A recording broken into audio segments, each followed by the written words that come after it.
할렐루야.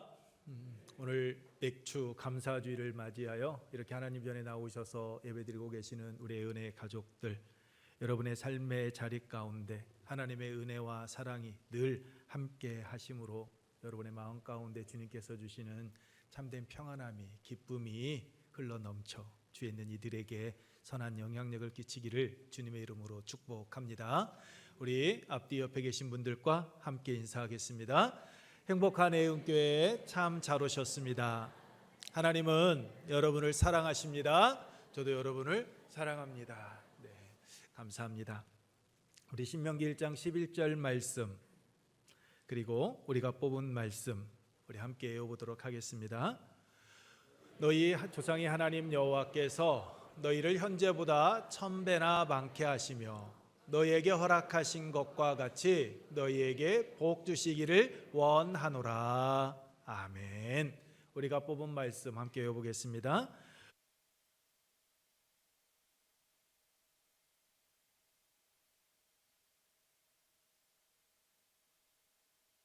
아멘.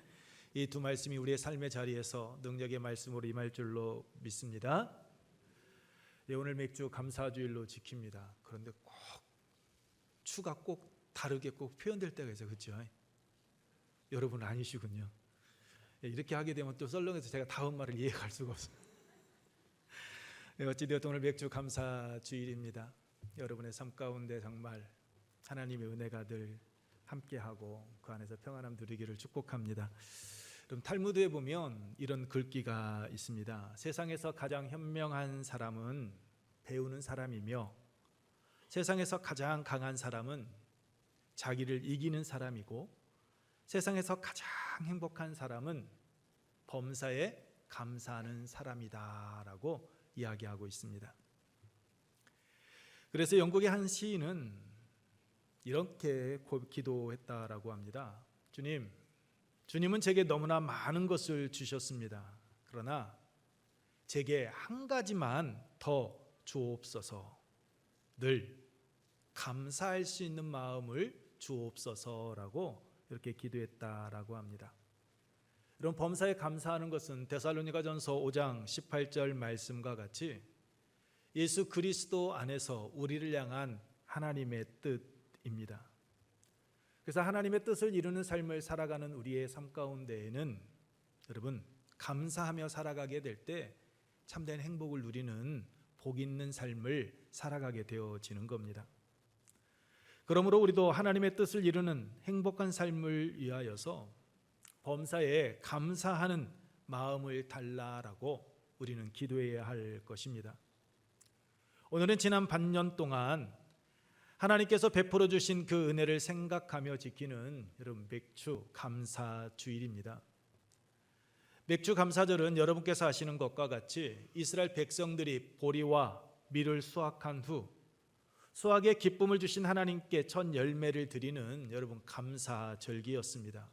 특히 유월절과 초막절과 함께 이스라엘의 3대 절기로 지키는 중요한 절기였습니다.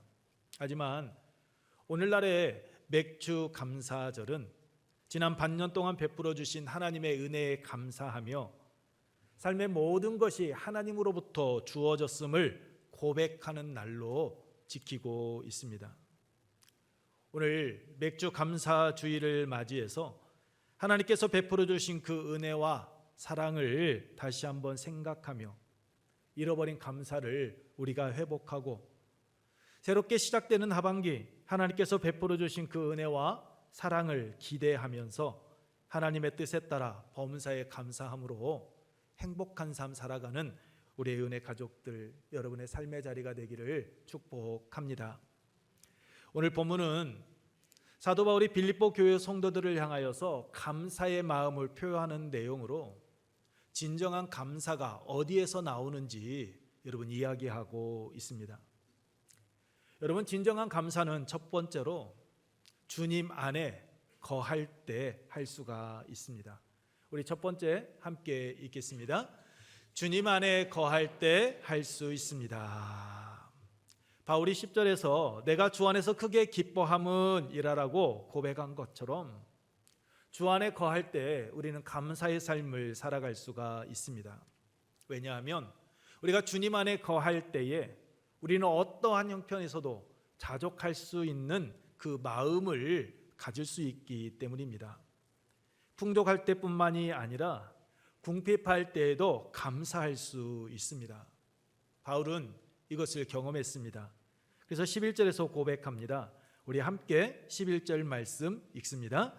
내가 궁핍함으로 말하는 것이 아니라 뭐 어떠한 형편에든지 나는 자족하기를 배웠노니. 아멘. 여러분, 여기서 자족은 우리가 생각하는 것과 같이 스스로 만족하는 삶이 아닙니다. 우리가 스스로 노력해서 얻게 되어지는 것, 여러분, 아닙니다. 여기서 자족이라는 말은 예수 그리스도 안에서 얻게 되는 그 만족과 풍성함을 의미합니다. 왜냐하면 여러분, 진정한 감사는 상황이 아닌 모든 상황을 바라보는 그 관점에 달려있기 때문입니다. 그래서 비록 물질적으로 가난한 상황에 처한다 할지라도 예수 그리스도 안에 거하는 자는 여러분 감사하는 삶을 살아갈 수 있습니다.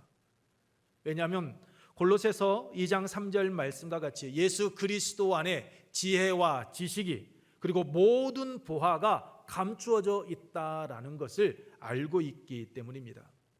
그래서 예수 그리스도를 향한 그 믿음의 눈으로 바라보기에 어떠한 상황에 처한다 할지라도 그 속에서 자족하며 감사하는 삶을 살아가게 되어지는 겁니다.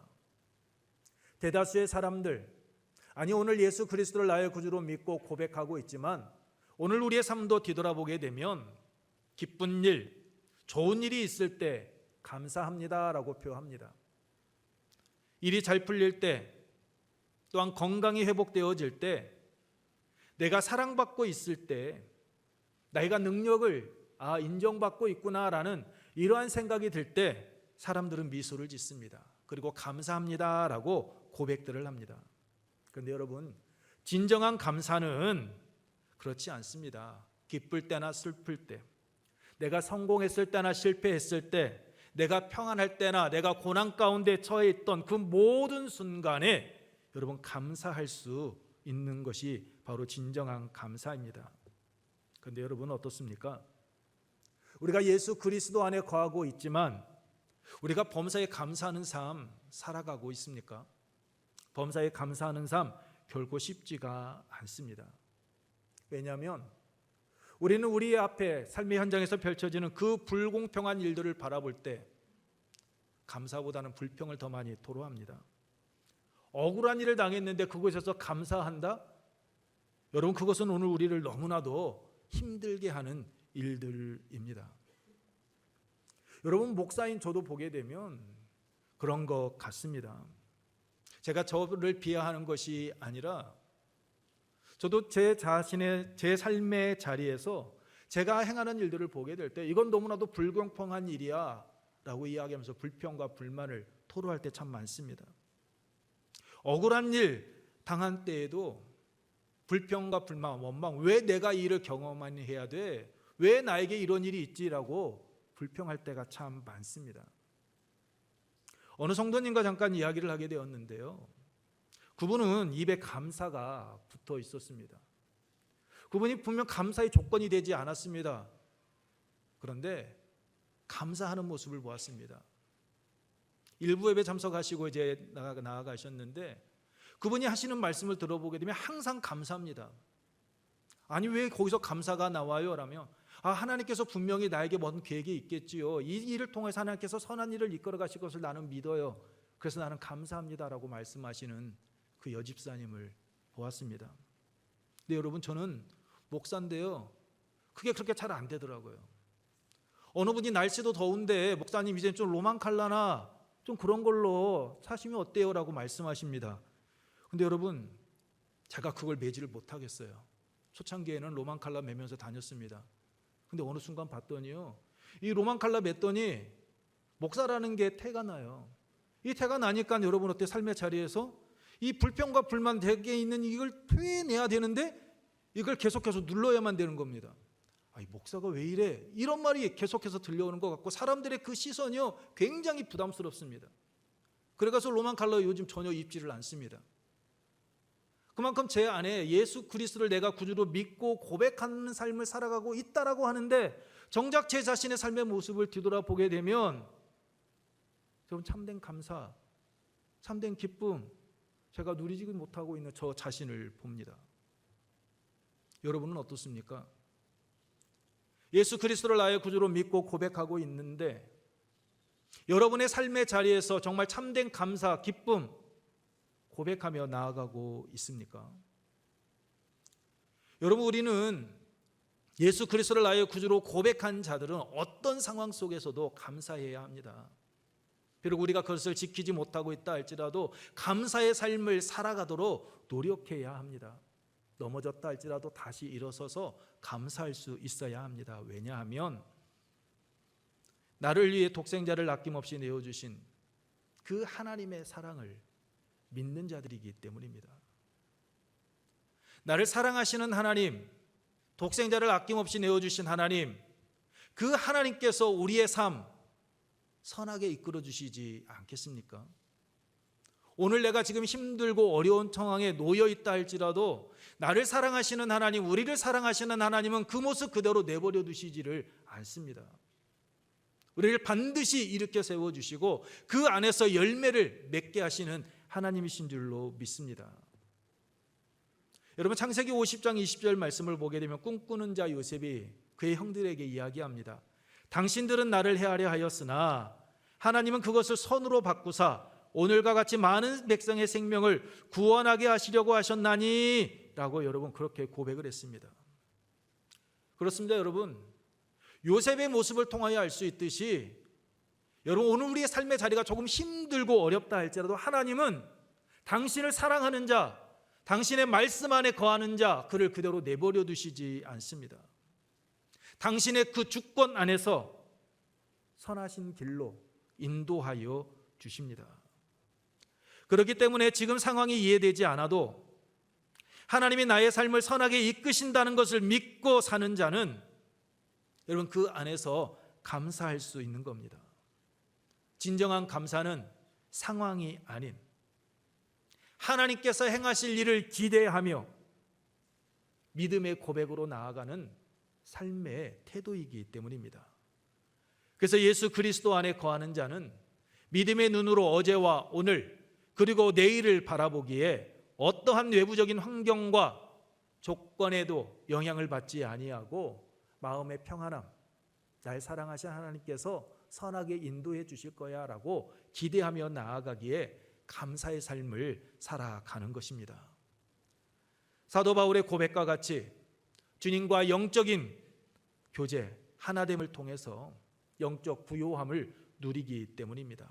더 나아가 그의 삶을 책임져 주시는 하나님의 은혜를 경험하기 때문입니다.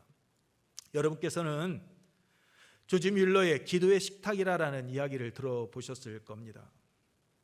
조지 뮬러는 5만 번 기도의 응답을 받았다고 하는 기도의 사람입니다. 그가 1830년대 영국의 브리스톨에서 보조금도 기업의 후원도 없이 하루 2,000명의 고아를 책임지고 있었을 때 일입니다. 어느 날 그 고아의 모든 식량이 떨어졌습니다. 아무것도 놓여져 있지 않는 식탁 앞에 아이들이 모였습니다. 그 모습을 보며 조지 뮬러는 기도했다라고 합니다. 아이들에게 이야기하면서 우리 하나님께 감사 기도 드리자라고, 그리고 기도합니다. 하나님, 오늘 또 우리를 먹이실 것을 감사합니다라며 하나님께 기도를 드립니다. 그런데 기도가 끝나기가 무섭게 누군가 문을 두드리기 시작합니다. 우유를 배달하는 사람이었는데 그 고아원을 지나가다 그만 바퀴가 부서지고 만 겁니다. 그래서 더 이상 우유를 배달할 수가 없어서 우유가 상하기 전에 이 고아원에 가지고 왔다라고, 이 우유 받아 주시겠느냐라고 이야기했다라는 겁니다.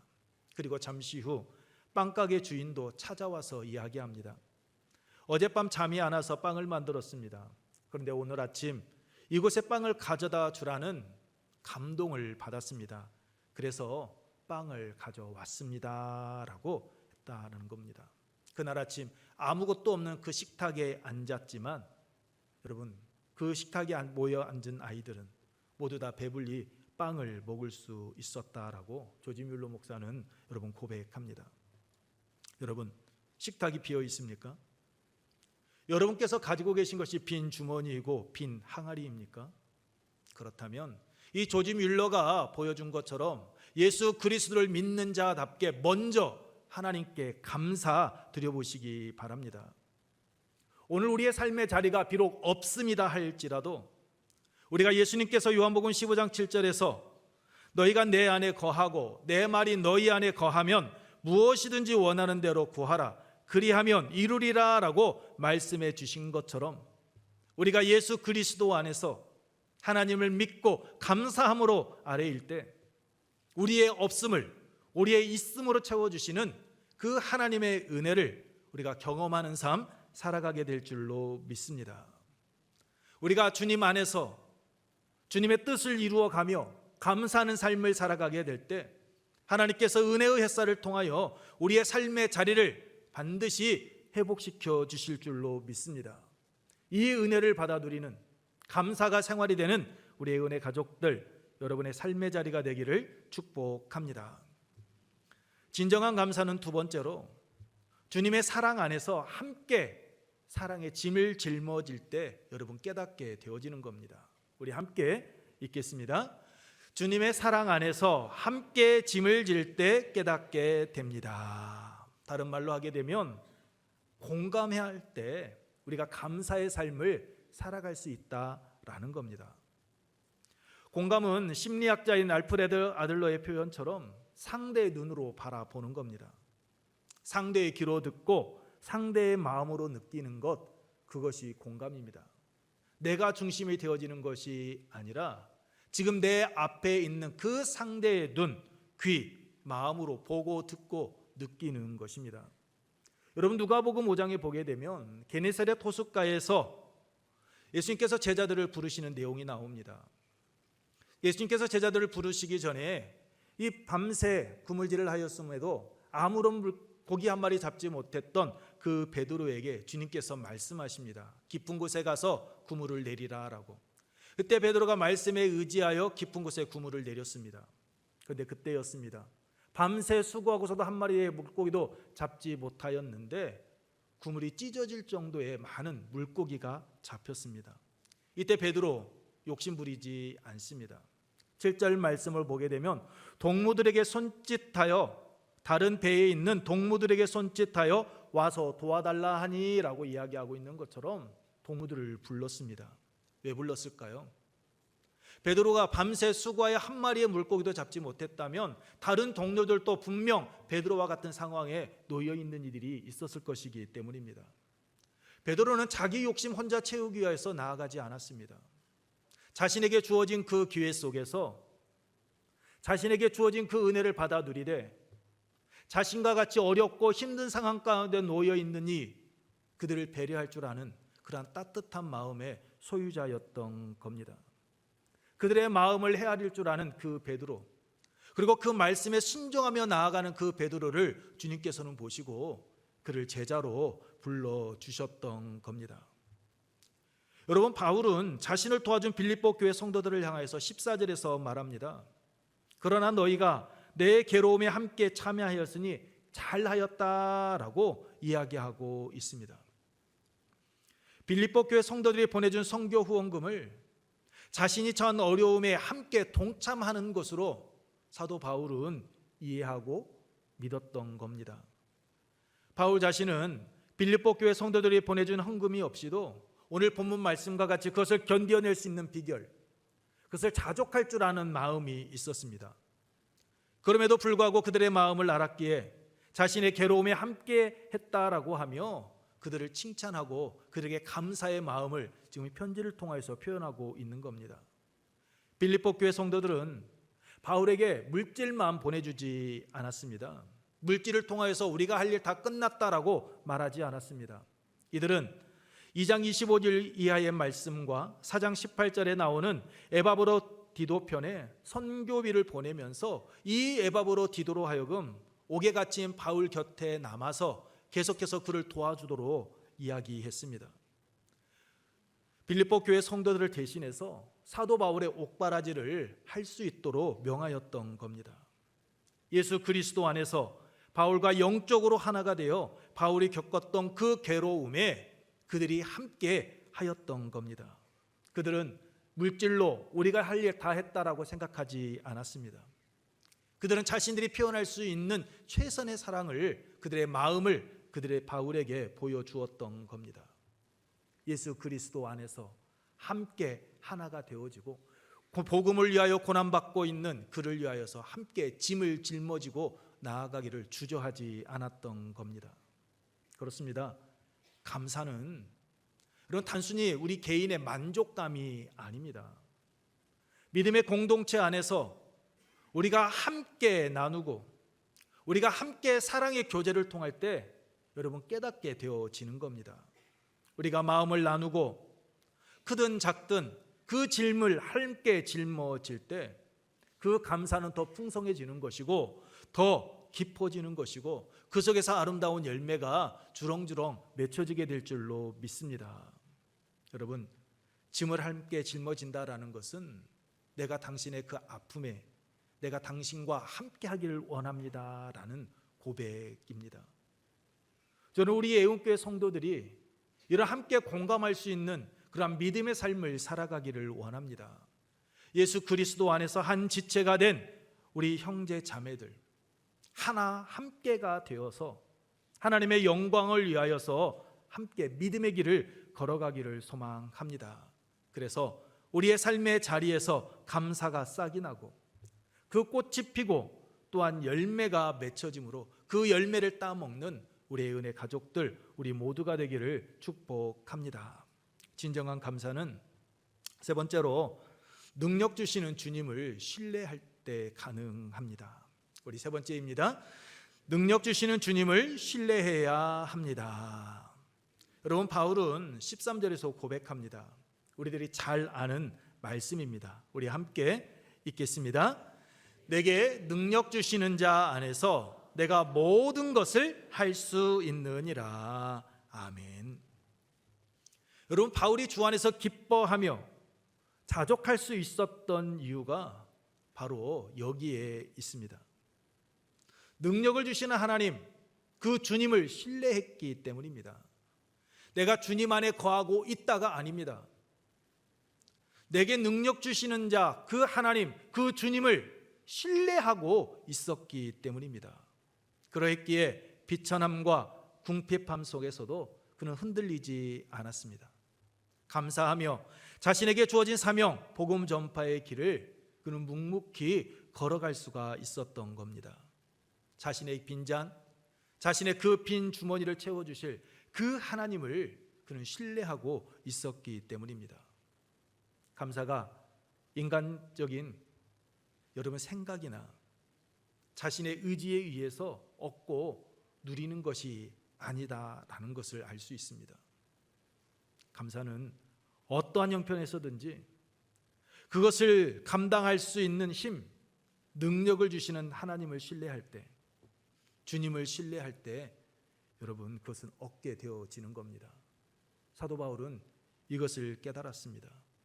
그래서 그는 내게 능력 주시는 자 안에서 자신은 모든 것을 할 수 있다라고 고백하였던 겁니다. 여러분, 플레이밍 효과라는 말이 있습니다. 이것은 질문이나 문제 제시 방법에 따라서 사람들의 선택이나 판단이 달라지는 것을 이야기합니다. 즉 특정 사안을 어떠한 관점으로 어떠한 시각으로 바라보느냐에 따라 해석이 달라진다라는 겁니다. 여러분, 예를 들어 목마른 사람이 불평으로 가득 찬 눈으로 물이 반쯤 담겨져 있는 컵을 바라본다면 어떻게 표현할 것 같습니까?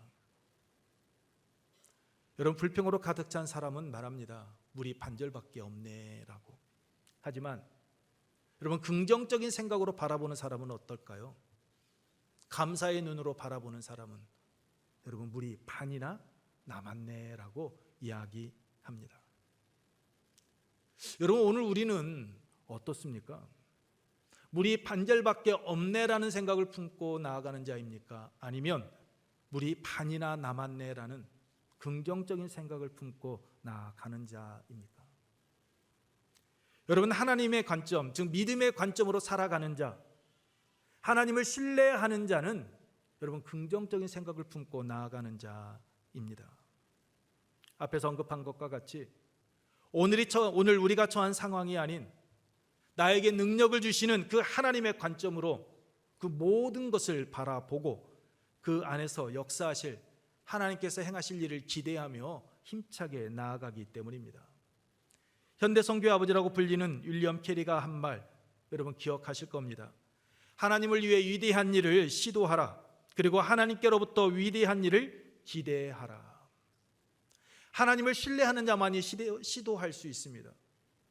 하나님을 신뢰하는 사람만이 여러분 기대하며 나아갈 수가 있습니다.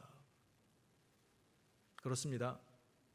하나님을 신뢰하는 사람은 오늘 자신이 처한 형편에 낙심하지 않습니다. 능력을 주시는 하나님께서 자신을 통해 행하실 그 일을 기대하며 시도하며 나아가기 때문입니다. 여러분께서는 하박국 선지자의 고백하실 겁니다. 노래도 있죠. 무화과 나뭇잎이 마르고 라는 노래. 하박국 3장 17절로 18절 말씀입니다. 제가 읽어드립니다. 비록 무화과 나무가 무성하지 못하며 포도나무에 열매가 없으며 감람나무에 소출이 없으며 밭에 먹을 것이 없으며 우리의 양이 없으며 외양간에 소가 없을지라도 나는 여호와로 말미암아 즐거워하며 나의 구원의 하나님으로 말미암아 기뻐하리로다라고 고백합니다. 여러분, 하박국 선지자가 무화과 나무가 무성하지 못하고 포도나무에 열매가 없고 감람나무에 소출이 없으며 밭에 먹을 것이 없고 우리의 양이 없고 외양간에 소가 없는 그러한 절망적인 상황 속에서도 여호와 하나님으로 말미암아 기뻐하며 구원의 하나님으로 인하여 여러분 즐거워할 수 있었던 이유가 무엇입니까? 아무것도 없는 상황 속에서 하나님으로 인하여 즐거워하며 기뻐할 수 있는 이유. 3장 19절 말씀입니다. 우리 하박국 3장 19절 함께 읽습니다. 주 여호와는 나의 힘이시라. 나의 발을 사슴과 같게 하사 나를 나의 높은 곳으로 다니게 하시리로다. 아멘. 그렇습니다. 여러분, 하박국 선지자가 하나님으로 인하여 즐거워하고 기뻐할 수 있었던 이유, 그것은 하나님께서 힘이 되어주신다라는 그 확신, 그 믿음이 있었기 때문입니다. 모든 문제도 어떠한 어려움도 이겨낼 수 있도록 힘과 능력을 주실 하나님, 그 하나님을 신뢰하는 자, 그가 하박국 선지자였습니다. 문제보다 크신 하나님께서 언제 어디서나 당신을 의지할 때 소망을 주시며 필요를 채워주실 것을 확신하였던 겁니다. 시련과 어려움을 능히 이길 수 있도록 도우실 하나님, 그 하나님을 믿으니 그가 하박국 선지자였습니다. 마치 모세가 신명기 33장 29절에서 이스라엘 백성들을 향하여 이스라엘이여 너는 행복한 사람이로다. 여호와의 구원을 너같이 얻은 백성이 누구냐? 그는 너를 돕는 방패시요 내 영광의 칼이시로다. 내 대적이 내게 복종하리니 내가 그들의 높은 곳을 밟으리로다라고 말하였던 것과 같이 하나님께서 친히 구원의 방패와 칼이 되시사 승리의 삶을 살아갈 수 있도록 인도하여 주실 것을 믿어 의심하지 않은 자, 그가 바로 여러분 하박국 선지자였습니다. 그래서 자신에게 힘과 능력을 주시사 사슴의 발과 같게 하사 높은 곳으로 다니게 하실 하나님, 그 하나님을 찬양하며 그 하나님으로 인하여 기뻐하였던 겁니다. 저는 이 하박국 선지자의 모습이 오늘 이 시간 하나님 앞에 나와 예배드리고 있는 오늘 우리의 삶의 모습이고 또한 신앙 고백이기를 축복합니다. 이 세상의 주관자 되시는 하나님께서는 당신을 신뢰하는 자들에게 힘과 능력을 주십니다. 그 하나님은 오늘 우리가 안고 있는 그 문제보다 크신 하나님이신 줄로 믿습니다. 여러분, 하나님을 신뢰하십시오. 칼과 창과 단창으로 무장한 골리앗 앞에 여호와 하나님의 이름으로 담대히 나아갔던 다윗과 같이 여러분 앞에 놓여져 있는 그 문제 앞에 당당하게 나아가십시오. 승리케 하실 하나님을 신뢰하고 감사하시기 바랍니다. 하나님께서 여러분에게 힘과 능력을 주시고 여러분의 손 안에 그 모든 것을 넘겨주실 줄로 믿습니다. 마지막에 웃게 해 주실 것입니다. 이 은혜가 맥주 감사주의를 맞이하여 지난 반년 동안 하나님께서 베풀어 주신 은혜에 감사하며 새롭게 시작되는 하반기, 하나님께서 베풀어 주실 은혜와 사랑 기대하면서 하나님의 뜻에 따라 범사에 감사함으로 행복한 삶 살아가기를 원하는 우리 애흥교회 여러분의 삶의 자리 가운데 풍성하게 임하시기를 축복합니다. 말씀을 마치겠습니다. 그리스도를 본받아라는 책을 쓴 토마스 아킨포스가 이런 말을 했습니다. 하나님은 항상 감사하는 자에게 축복을 주신다. 그의 축복을 교만한 자의 손에서는 거두시나 겸손한 자에게는 언제나 허락하신다라고 이야기했습니다. 여러분, 하나님께서 주시는 복된 삶, 여러분의 삶 가운데 누리기를 원하십니까? 그렇다면 감사하는 삶 살아가시기 바랍니다. 주님 안에서 주님의 사랑으로 믿음의 형제들과 함께 짐을 짊어지고 능력을 주시는 주님을 신뢰하면서 범사에 감사하는 삶 살아가시기 바랍니다. 그래서 하나님께서 베풀어 주시는 구원의 은혜 안에서 어제보다는 오늘보다는 내일이 더 행복한 삶 살아가고 그 행복을 흘려보내는 우리 은혜 가족들 여러분의 삶의 자리가 되기를 축복합니다. 우리 함께 찬양 후에 기도하도록 하겠습니다. 기도하실 때 주님 안에서 주님의 사랑으로 형제 자매들과 함께 믿음의 길을 걷게 하시고 능력 주시는 주님을 신뢰하며 범사에 감사함으로 날마다 행복한 웃음 짓는 믿음의 삶 살아가게 하옵소서라고 우리 함께 찬양 후에 기도하도록 하겠습니다. 언제나 주님께 감사해.